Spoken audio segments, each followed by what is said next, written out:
અને હું છું કિશન તિવારી। સમાચારોની વિગતવાર વાત કરીએ તો સૌથી પહેલા સુરતથી સુરતના ન્યૂ કતારગામ વિસ્તારમાં 5 ફેબ્રુઆરીએ સાંજના 5:30 ની આસપાસ બે બાળકનું 3 ફૂટની ખુલ્લી ગટરમાં પડી ગયું હતું। 2 વર્ષનું બાળક 3 ફૂટની ખુલ્લી ગટરમાં પડી ગયું હતું, જેમાં એનડીઆરએફની ટીમ અને ફાયર વિભાગની ટીમ દ્વારા 24 કલાકની ભારે શોધખોળ બાદ વરિયાવ પમ્પિંગ સ્ટેશનમાંથી મૃત હાલતમાં બાળકને બહાર કાઢવામાં આવ્યું છે। સુરતના ન્યૂ કતારગામ વિસ્તારમાં આવેલા સુમન સાધના આવાસમાં રહેતો કેદાર શરદભાઈ વેગડ માતા સાથે સાંજે 5:30 વાગ્યે બુધવારીમાં ગયો હતો। તે દરમિયાન આઈસ્ક્રીમ ખાવા માટે બાળક માતાનો હાથ છોડાવી દોડ્યો હતો। તે દરમિયાન 120 ફૂટના રોડ પર ઢાંકણા વગરની ખુલ્લી ગટર હતી અને તેમાં બાળક ઊંધા માથે પડ્યું હતું। જોકે સ્થાનિકો દ્વારા તાત્કાલિક ગટરમાં ઉતરીને બાળકની શોધખોળ હાથ ધરવામાં આવી હતી। ઘટનાને પગલે પરિવારજનો અને સ્થાનિકો દ્વારા બાળકની શોધખોળ હાથ ધરવામાં આવી હતી, પરંતુ તે ન મળતા ફાયર વિભાગને જાણ કરાઈ હતી। ઘટનાની ગંભીરતાને પગલે તાત્કાલિક ફાયર વિભાગ સ્થળ પર દોડી આવ્યો હતો અને કેમેરાની મદદથી ડ્રેનેજ લાઇનમાં શોધખોળ શરૂ કરી હતી અને મોડી રાત્રે રેસ્ક્યુની કામગીરી બંધ કરાઈ હતી, જે આજે 6 ફેબ્રુઆરીના રોજ ફરી બાળકની શોધખોળ શરૂ કરવામાં આવી હતી અને એનડીઆરએફની મદદ પણ લેવામાં આવી હતી। ઉલ્લેખનીય છે કે 3 દિવસ પહેલા જ બાળકનો જન્મદિવસ હતો। 24 કલાકની ભારે જહેમત બાદ બાળક મૃત હાલતમાં મળ્યું હતું। બાળકના મોતથી માતાનો આક્રંદ જોવા મળ્યો હતો। વરિયાવ પમ્પિંગ સ્ટેશનમાંથી બાળકને બહાર કાઢવામાં આવ્યું હતું। ઓક્સિજન માસ્ક સાથે પમ્પિંગ સ્ટેશનમાં નીચે ઉતરી બાળકની શોધખોળ કરવામાં આવી હતી। વરિયાવ પમ્પિંગમાં કોન્ટ્રાક્ટના માણસોને નીચે ઉતારીને શોધખોળ શરૂ કરાઈ હતી।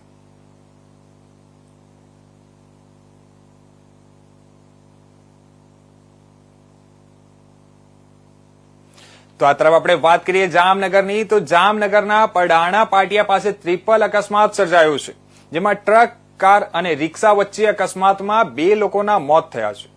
રિક્ષામાં સવાર 2 લોકોનું અકસ્માતમાં મોત થયું છે, જેમાં 2 યુવાનો બાંધકામનો સામાન મૂકી જામનગર પરત આવતા સમયે થયો હતો અકસ્માત। સોહિલ વલીભાઈ શેખ, ફરાઝ હાજી કસાબ નામના બંને મિત્રોના મૃત નિપજતા પરિવારમાં માતમ છવાયો છે।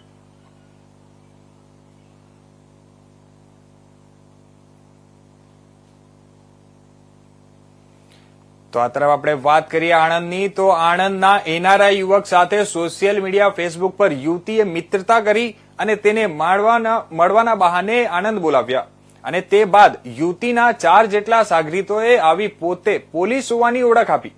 એનઆરઆઈ યુવકને દુષ્કર્મ અને ડ્રગ્સના ગુનામાં સંડોવી દેવાની ધમકીઓ આપી યુવકને હની ટ્રેપમાં ફસાવી કેસ પતાવવા માટે 20 લાખની માંગણી કરતા હતા।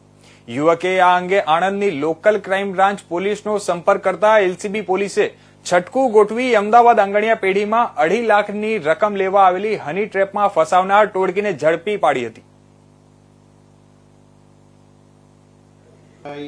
વ્યક્તિએ એલસીબીમાં આવી પોતાની ફરિયાદ હકીકત જણાવેલ કે આશરે 1 મહિના પહેલા તેમના ફેસબુક મેસેજ પર હિતલ પટેલ નામની ફેસબુક આઈડી પરથી રિક્વેસ્ટ આવેલી હતી અને તેમને રિક્વેસ્ટ એક્સેપ્ટ કરતા તેમની સાથે વાતચીત થયેલી હતી। શરૂઆતમાં હાય હેલો ગુડ મોર્નિંગના સંબંધોથી ફ્રેન્ડશિપ થયેલી હતી। ત્યારબાદ આ એનઆરઆઈ આણંદ ખાતે આવેલે તે દરમિયાન આ જ ફેસબુક આઈડી પરથી હિતલ પટેલે પોતાનો મોબાઈલ નંબર સેન્ડ કરેલો હતો અને પરિચય કેળવી ગઈકાલે આ હિતલ પટેલ એનઆરઆઈને મળવું છે તેમ કહી નવા બસ સ્ટેન્ડ પાસે આવેલી હતી અને હિતલ પટેલ પોતાનું નામ કિંજલ પટેલ હોવાની હકીકત જણાવેલી હતી અને બંનેને ફરવા જવાનું કંઈ સામરખા સાઈડ ઉપર ફરવા ગયેલા અને ત્યાર પછી વેન્ડોર ચોકડી પાસે ઊભા હતા। તે દરમિયાન આ હિતલ પટેલ તથા કિંજલ પટેલ જે બંને એક જ નામ છે તે વ્યક્તિએ તે બેને ફોન કરી અને બોલાવેલા હતા। આનો ફોનનો સાંભળી એક સ્વિફ્ટ કાર જીજે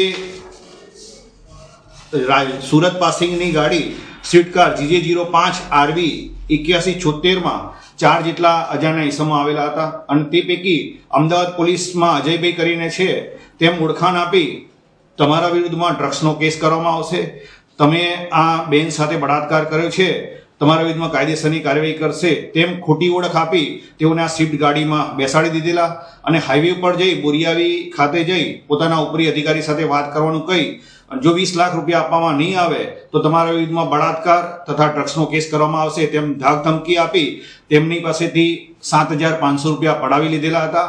તેમજ બીજા પૈસાની સગવડ કરવા માટે આવતીકાલનો સમય આપેલો હતો, 1 દિવસનો સમય આપેલો હતો અને તેમને ફરીથી વેન્ડોર ચોકડી ખાતે ઉતારી અને આ હેતલ અને કિંજલ પટેલ જે બંને એક જ વ્યક્તિ છે તે તથા 4 વ્યક્તિઓ ત્યાંથી જતા રહેલા હતા. આ હકીકતની એલસીબીમાં જાણ કરતા એલસીબી પીઆઈ બ્રહ્મભટ્ટ સાહેબે એલસીબીની અલગ અલગ ટીમો બનાવેલી હતી અને તારીખ 4/2/2025ના રોજ બપોરના સમયે આ જ ટોળકીના સભ્યોએ ફોન કરી રૂપિયા 5 લાખની માંગણી કરતા અને આ રૂપિયા અમદાવાદ બાપુનગર ખાતેની આંગડિયા પેઢીમાં જમા કરાવવાનું જણાવતા આ બાબતે ટ્રેપ ગોઠવી આણંદ એલસીબીની એક ટીમ બાપુનગર આંગડિયા પેઢી ખાતે મોકલી આપેલ અને ફરિયાદી અને એલસીબીના પીઆઈ બ્રહ્મભટ્ટ સાહેબ સાથે રહી અને કોમ્યુનિકેશન કરવાનું સૂચના આપેલી, જેના ભાગરૂપે આરોપીઓને બાપુનગરના આંગડિયા પેઢી ખાતે પૈસા મળી ગયેલા છે તેમ જણાવતા આ 4 ઈસમો પૈસા લેવા માટે અમદાવાદ બાપુનગર જતા બાપુનગર આંગડિયા પેઢી ખાતે એલસીબીની ટીમ જે વોચમાં હતી તેઓએ આ ટોળકીના તમામ સભ્યોને સ્વિફ્ટ ગાડી સાથે પકડેલા હતા. તેઓને આણંદ ખાતે લાવી અને આ ફરિયાદી એનઆરઆઈ ની સામે રજૂ કરતા આ તમામ આરોપીઓને ફરિયાદી ઓળખી બતાવેલા હતા અને આરોપીની પૂછપરછ કરતા ચિરાગભાઈ ગોબરભાઈ જાદવ રહેવાસી સુરત, હર્ષદભાઈ નારણભાઈ જાદવ રહેવાસી સુરત, કિંજલ પટેલ તથા જે હેતલ પટેલનું નામ આપી એને ખોટી આઈડી ઊભી કરેલી તે વ્યક્તિ કાજલબેન કમલેશભાઈ પરબત રહેવાસી સુરત તથા ભાવેશભાઈ જયસુખભાઈ બામણિયા આ 4 વ્યક્તિઓ મળી આવતા આ 4 વ્યક્તિઓ તેમજ તારીખ 3/2/2025ના રોજ વેન્ડોર ચોકડી પાસે જે કારમાં આવેલા હતા તે અન્ય 2 ઈસમોના વિરુદ્ધમાં આણંદ ટાઉન પોલીસ સ્ટેશનમાં હની ટ્રેપનો, બળજબરીથી પૈસા કઢાવી લેવાનો તેમજ પોલીસનો ખોટું નામ આપી અને ગુનાહિત કાવતરું રચેલું છે તે મુજબના ગુનાઓ રજીસ્ટર કરી અને કાયદેસરની કાર્યવાહી કરવામાં આવેલી છે. આરોપી ચિરાગભાઈ ગોબરભાઈ જાદવ આ અગાઉ સને 2024ના વર્ષમાં અમદાવાદ શહેરમાં બળજબરીથી પડાવી લેવાના ગુનામાં તેમજ સુરત શહેરના વરાછા પોલીસ સ્ટેશનમાં શરીર સંબંધી ગુનામાં પકડાયેલ. તો આ તરફ આપણે વાત કરીએ સુરેન્દ્રનગરની, તો સુરેન્દ્રનગરના થાન સ્કૂલ નંબર 9ના પ્રિન્સિપાલે એક વિદ્યાર્થીને માર માર્યો. પ્રિન્સિપાલ મિતેશ વાઘેલાએ ધોરણ 7ના વિદ્યાર્થી કૃષ્ણા ગોડિયાને માર માર્યો, જે સ્ટીલના પાઇપથી માર મારવામાં આવતા વિદ્યાર્થીને હાથ અને હાથમાં ગંભીર ઇજાઓ થઈ હતી. વિદ્યાર્થીને સારવાર માટે હોસ્પિટલમાં લઈ જવામાં આવ્યો હતો. સુરેન્દ્રનગર જિલ્લામાં આચાર્ય દ્વારા વિદ્યાર્થીને માર મારવા પર પરિવારે ગુસ્સો વ્યક્ત કર્યો છે. થાણા પોલીસ સ્ટેશનમાં આચાર્ય વિરુદ્ધ પોલીસ ફરિયાદ દાખલ કરવામાં આવી છે. યોગ્ય ન્યાયિક તપાસની માંગ પણ કરવામાં આવી છે. આચાર્ય દ્વારા વિદ્યાર્થીને માર મારવામાં આવતા પરિવારે ગુસ્સો વ્યક્ત કર્યો હતો.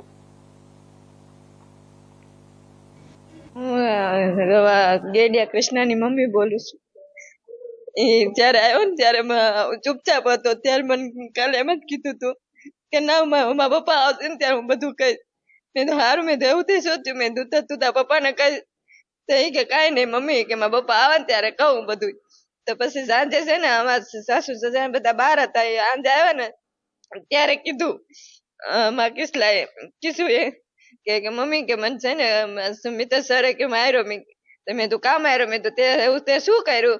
તો તને સાહેબે માર્યો. મેં તો તાર કઈક વાંક હશે. કે ના મમ્મી કે મારો વાંક નથી, કે તોય મને માર્યો. તો મેં તું કા? મેં તો શું માર્યું? કે મને સ્ટીલના પાઇપે મને માર્યો. મારું નામ ગેડિયા કૃષ્ણા કમલેશભાઈ છે. હું 7મું ભણું છું અને ડોક્ટર આંબેડકર પ્રાથમિક શાળા નંબર 9માં અભ્યાસ કરું છું. એક છોકરાની મેં વાયરાઈ નથી કરી, પણ બીજા કોઈ કહી દીને એમાં એ છોકરા મારું નામ દીધું હતું. પણ સરે મને 3નો પાઇપ આવે ને એનાથી માર્યો હતો ઓફિસમાં રાવીને. અને એ રીતે માર્યો, હું હાલી એના રાત કોઈ જી એવી. દુર્ગાધમ દ્વારા સનાતન શંખનાદ કાર્યક્રમનું આયોજન થવા જઈ રહ્યું છે, ત્યારે 9 ફેબ્રુઆરીના રોજ દુર્ગાધમ ખાતે કાર્યક્રમ યોજાશે. ત્યારે આ કાર્યક્રમમાં તમામ જ્ઞાતિના આગેવાન પણ હાજર રહેશે. 100 જ્ઞાતિના પ્રતિનિધિઓ ઉપસ્થિત રહેશે અને એક દેશ એક લગ્ન કાનૂન બનાવવાનો જોઈએ તેવું પણ તેમની માંગ કરવામાં આવી છે. દીકરાના લગ્નની ઉંમર 18ની જગ્યાએ 21 કરવામાં આવે તેમજ આંતરજાતીય લગ્ન અટકાવવા માટે જ્ઞાતિ સંસ્કાર યજ્ઞ આયોજન પર ચર્ચા થાય અને લગ્ન અને છૂટાછેડાની માહિતી ઓનલાઈન પોર્ટલ પર ઉપલબ્ધ રહે તે માટે સરકાર પાસે માંગણી કરવામાં આવશે સહિતના મુદ્દાઓ પર ચર્ચા કરવામાં આવશે.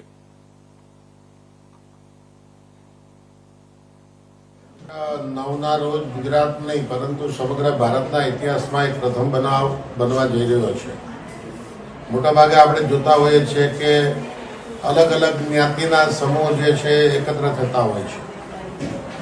દુર્ગાધામ દ્વારા તારીખ 9ના રોજ એક સનાતનનો શંખનાદ કાર્યક્રમ સવારના 10 કલાકે રાખવામાં આવ્યો છે. અને અમને જણાવતા આનંદ થાય છે કે ગુજરાતની સૌથી મોટી જ્ઞાતિઓ, નાની જ્ઞાતિઓ, ધાર્મિક સંસ્થાઓ અને સમાજના સંકુલો મળીને કમસે કમ 100 જ્ઞાતિના પ્રતિનિધિઓ પહેલી વખત એક મંચ ઉપર એકત્ર થવાના છે.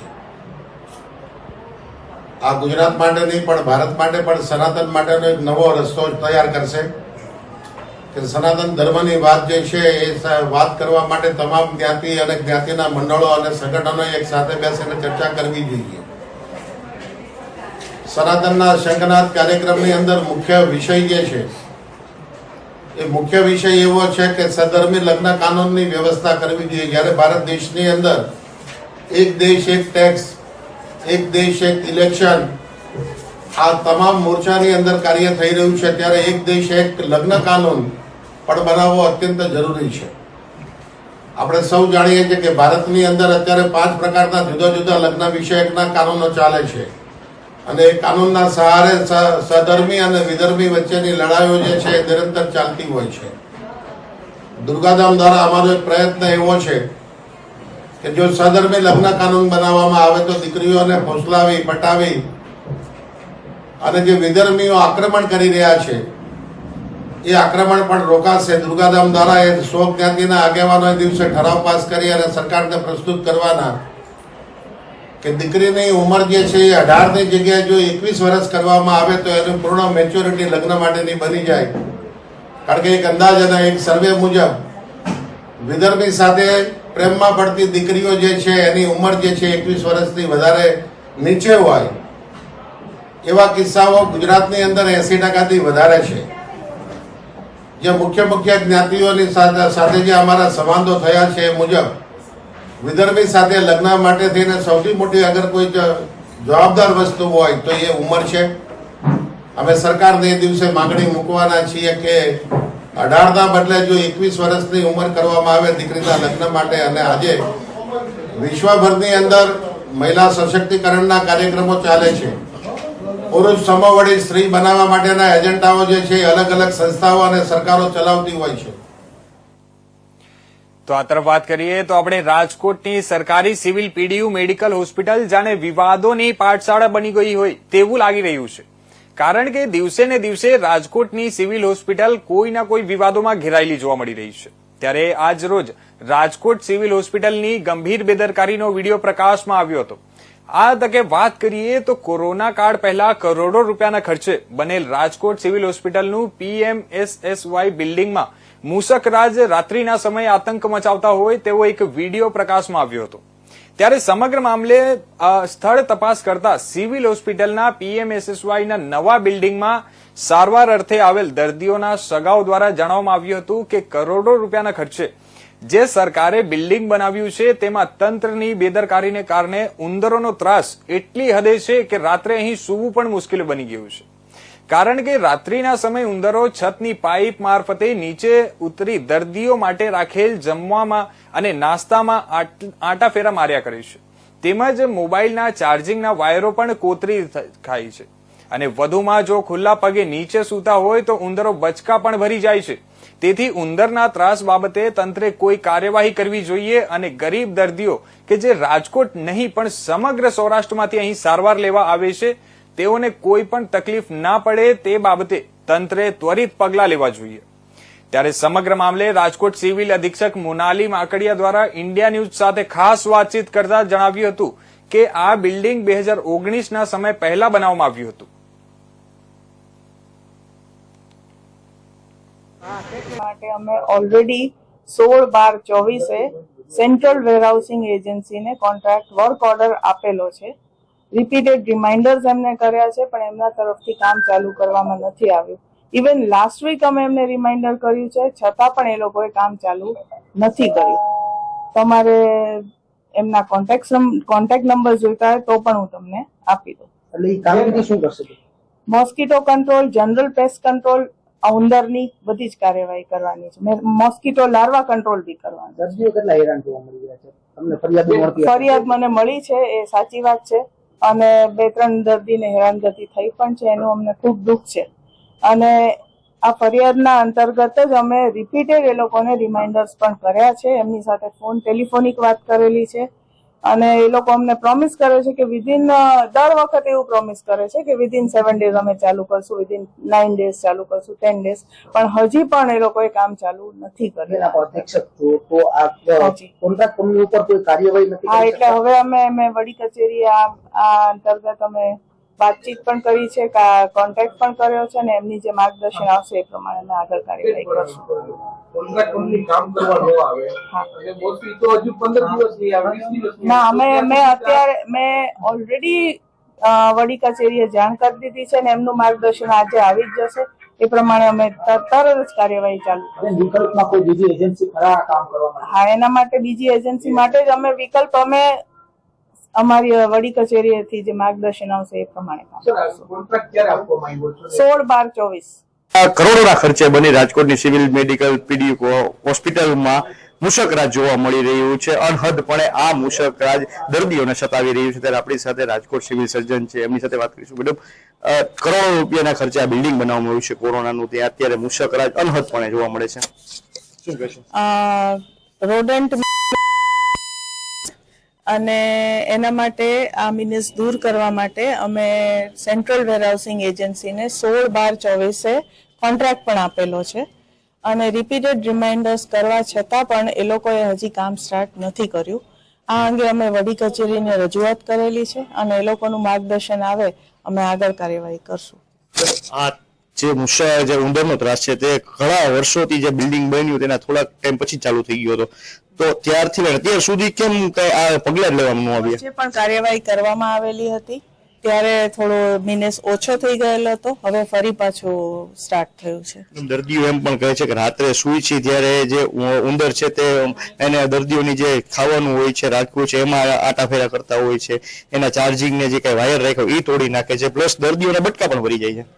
આ વાત મને પણ ધ્યાને આવી છે, અને મને આના માટે ખૂબ દુઃખ છે, પણ બને એટલું જલ્દી અમે આ એજન્સી અમને વડી કચેરીએથી જે માર્ગદર્શન આવશે એ અંગે કાર્યવાહી કરશું. કઈ એજન્સીને કોન્ટ્રાક્ટ દેવામાં આવ્યો અને કઈ સાલમાં? 16/12/24 રોજ સેન્ટ્રલ વેરહાઉસિંગ એજન્સી એના થકી એ લોકોએ કામ સ્ટાર્ટ નથી કર્યું હજી.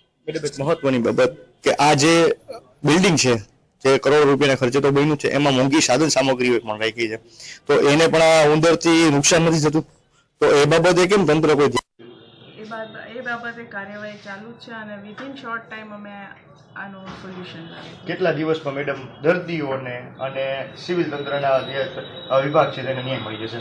7 to 10 days. 7 થી 10 દિવસમાં આ જે સિવિલ તંત્રનું જે છે ઉંદરો થશે મુક્તિ મળી જશે. પણ હું એવી ઈચ્છા રાખું છું કે 7 to 10 daysમાં કાર્યવાહી થઈ જાય. જો તે કોન્ટ્રાક્ટ કંપની કામ નહીં કરે તો હવે શું પગલાં લેશો? અમે ઓલરેડી આ કંપનીની ફરિયાદ અમારી વડી કચેરીએ કરેલી છે, અને એનું માર્ગદર્શન મળતા અમે આગળ ઇમિડિયેટ એક્શન લઈશું. આ હતા રાજકોટ સિવિલ સર્જન, જેમનું કહેવું છે કે વડી કચેરી ખાતે જે કોન્ટ્રાક્ટ કંપની છે તેમની રજૂઆત કરવામાં આવી છે, પણ 2024માં કોન્ટ્રાક્ટ આપેલો હતો, આ 2025 આવી ગઈ છે, છતાં હજી કોન્ટ્રાક્ટ કંપનીના પેટનું પાણી નથી થતું, સાથે સિવિલના સત્તાધીશોનું પણ પેટનું પાણી નથી થતું, કારણ કે જો હલતું હોત તો આ જે કરોડો રૂપિયાના ખર્ચે જે હોસ્પિટલ બની છે, જે વોર્ડ બન્યું છે, તેમાં મુશકરાજ રાજ ના કરતા હોય. પ્રતિક લીંબાણી.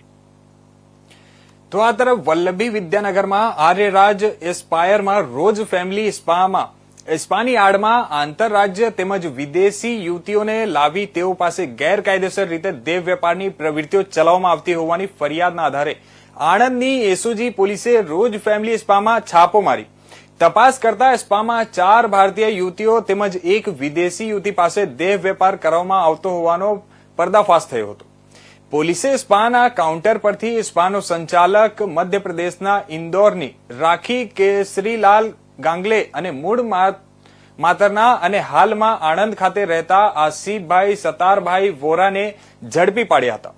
પોલીસે સ્પામાંથી 2 ગ્રાહકો, 4 ભારતીય યુવતીઓ અને 1 વિદેશી યુવતીની પણ અટકાયત કરી હતી.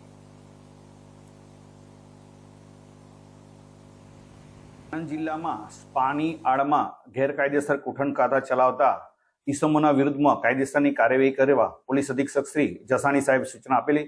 જે અનુસંધાને એસઓજીમાં ફરજ બજાવતા પીઆઈ અસારી તથા પીએસઆઈ સંગીતા ચૌધરીએ આ બાબતે બાતમી હકીકત મેળવી તારીખ 4/2/2025ના રોજ સાંજના સમયે વિદ્યાનગર પોલીસ સ્ટેશનની હદમાં આવેલ એસ્પાયર મિલેનિયમ હોટલની ઉપર રોજ ફેમિલી સ્પાની અંદર રેડ કરતા 5 યુવતી મળી આવેલી.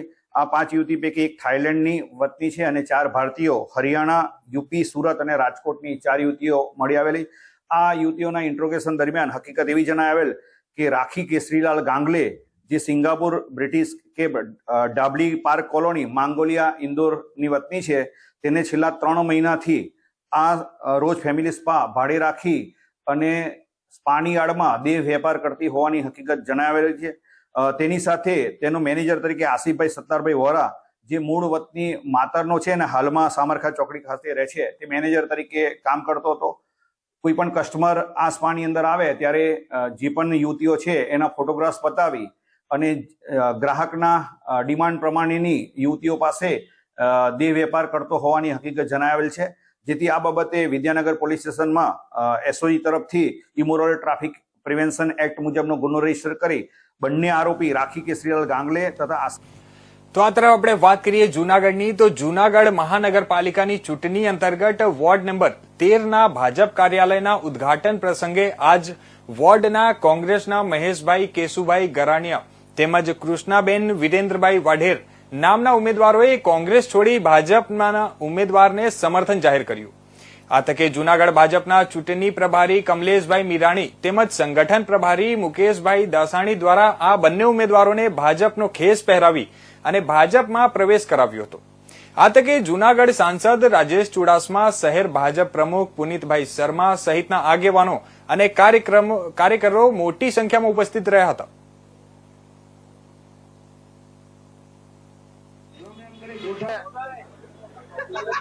જૂનાગઢ મ્યુનિસિપલ કોર્પોરેશનની ચૂંટણીને અનુલક્ષીને ભારતીય જનતા પાર્ટીના વોર્ડ નંબર 13ના કાર્યાલયનું ઉદ્ઘાટન રાખવામાં આવેલું હતું, જેમાં આ વિસ્તારના લોકલાડીલા સાંસદ ભાઈ શ્રી રાજેશભાઈ, આ ચૂંટણીના ઇન્ચાર્જ કમલેશભાઈ મીરાણી, સંગઠનના પ્રભારી મુકેશભાઈ દાસાણી અને આ વિસ્તારના સૌ આગેવાનો, કોર્પોરેટરશ્રીઓ, પૂર્વ કોર્પોરેટરશ્રીઓ, વિવિધ જ્ઞાતિ આગેવાનો અને સોસાયટીના પ્રમુખોની ઉપસ્થિતિમાં આજે ભારતીય જનતા પાર્ટીના 13 નંબરના કાર્યાલયને ખુલ્લું મૂકવામાં આવ્યું છે. આજ દરમિયાન કોંગ્રેસના આજ વોર્ડના 2 જે કોંગ્રેસના ઉમેદવારો હતા, જેને કોંગ્રેસ તરફથી ચૂંટણી લડવાના હતા, એ બંને ઉમેદવારે ભારતીય જનતા પાર્ટીની ફેવરમાં, ભારતીય જનતા પાર્ટીની વિકાસની રાજનીતિમાં પોતે ભારતીય જનતા પાર્ટીના ઉમેદવારોને ટેકો જાહેર કર્યો છે. તે પોતે ચૂંટણી નથી લડવાના અને ભારતીય જનતા પાર્ટીમાં જોડાઈ ગયા છે. તે લોકો ભારતીય જનતા પાર્ટીનો ખેસ કરી અને ભારતીય જનતા પાર્ટીમાં જોડાઈ ગયા છે. ભાજપના વોર્ડ નંબર 13ના કોંગ્રેસના 2 ઉમેદવાર મહેશભાઈ કેશુરભાઈ ગરાણીયા તથા કૃષ્ણાબેન વિરેન્દ્રભાઈ વાઢેર.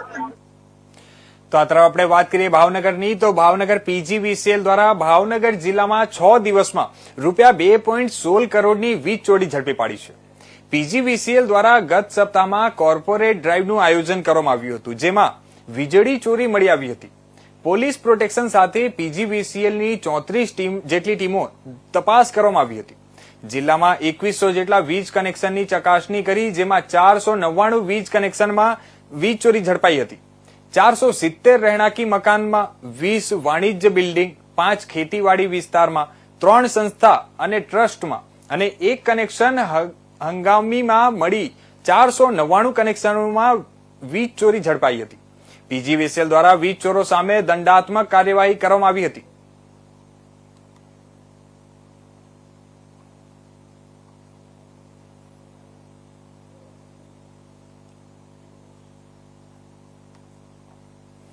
તો આ હતા અત્યાર સુધીના મુખ્ય સમાચારો. વધુ સમાચારો માટે જોતા રહો ઇન્ડિયા ન્યૂઝ ગુજરાત.